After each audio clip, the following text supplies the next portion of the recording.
Watching him out on the suit bike, just going around, I was thinking, oh, I just want to ride it. I just really want to ride that bike. You know, I'm so glad we haven't got another bike here because I would be riding it.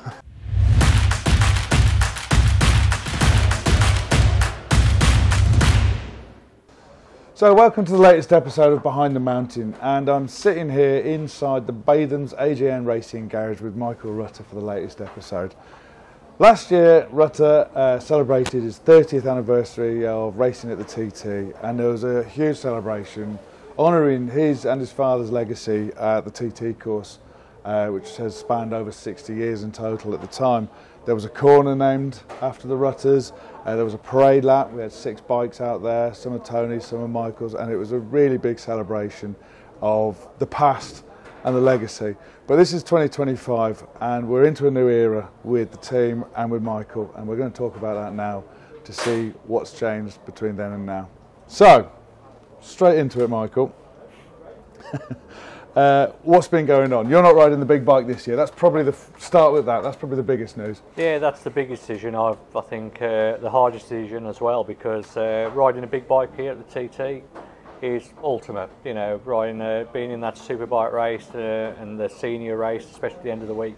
6 laps of the mountain course is very special, and real hard decision, because I'd leave all the rest of the bikes and just ride them, but I've got to be realistic. I'm 53 now, and things are moving on. I'm not racing enough. You know, John McGuinness is out there still, and you know, still doing it. But that's his job, to go and race that suit bike, and I'm struggling a bit because I've only do little bits of racing here and there, and I'm trying to run the team, run everything, you know, and try and do the road racing and ride myself. So it's I've got to say, right, I've got to slow down a bit in one area, which we're going to ride the R7 here, so we're going to go and have a bit of a go on that. At least I get 2 races, yeah, and it gets me out on the mountain course, and I can do the classic TT on the big Suzuki at the end, towards the end of the year. So yeah, really looking forward. There's different challenges in different ways.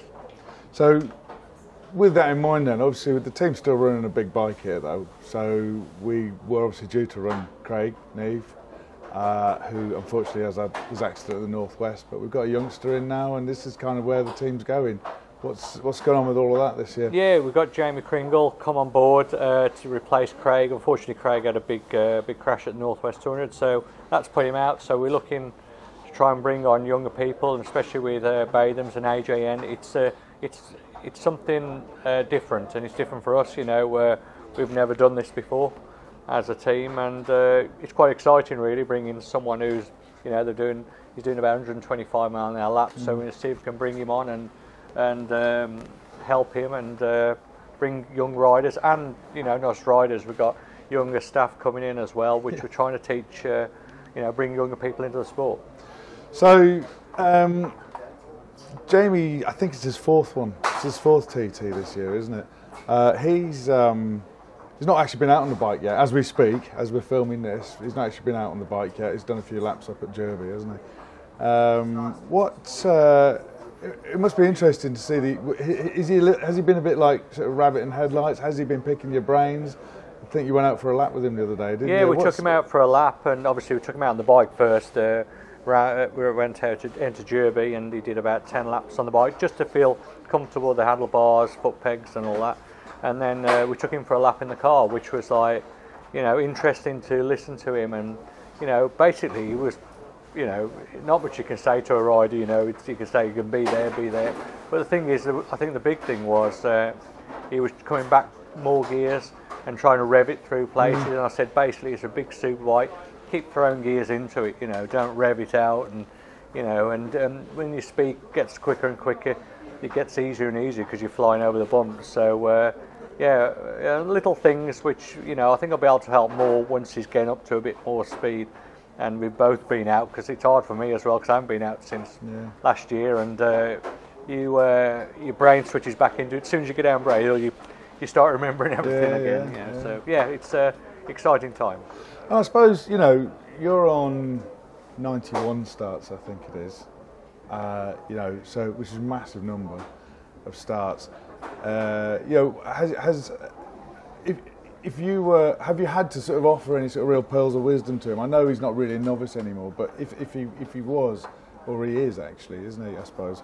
You know, what would be the first thing you say to him? Do you think when he's up there on the line about to go down? It's just to relax. You know, when you relax on a superbike, especially riding something what does 200 miles an hour, the first thing you do is grip on too tight, and that's the biggest mistake you can do. And I say it to myself, and I still do it. So, you know, it's one of those things where you, if you can get to that point quicker and relax quicker, it's easier on your body, the bike goes in the right direction.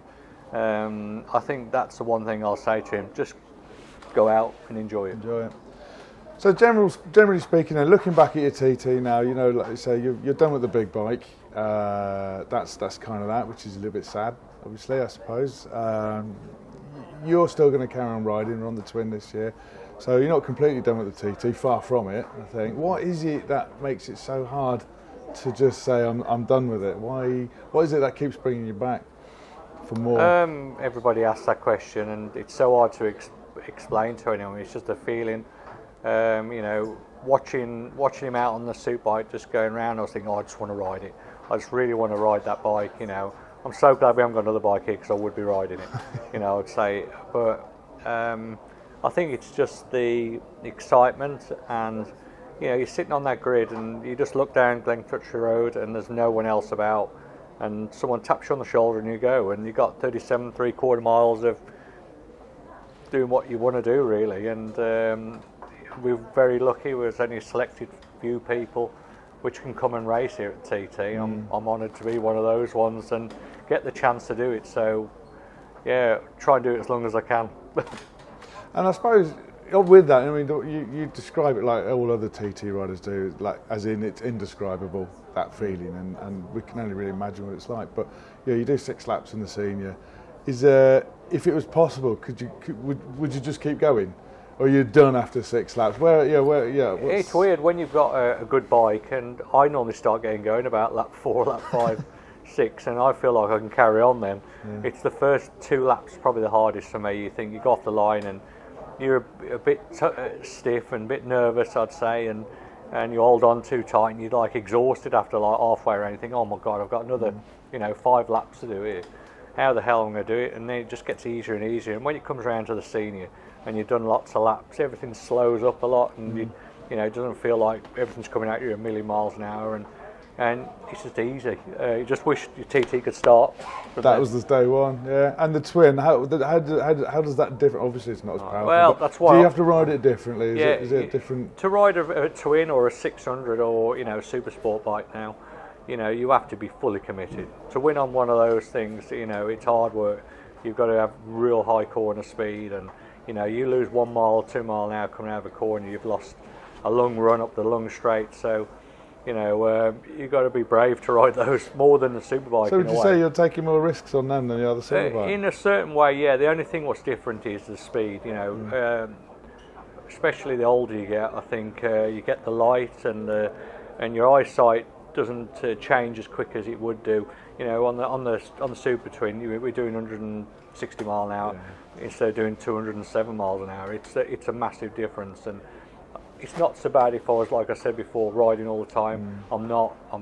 I've done very little on a super bike. You need to be on, you know, lots and lots to ride something like that and be safe with myself, really. So it's not the end of the TT for Michael Rutter and Batham's Racing, far from it in fact. You know, the programme's getting bigger and bigger, we're busy in BSB, we're bringing in the youngsters here in this team, as you said.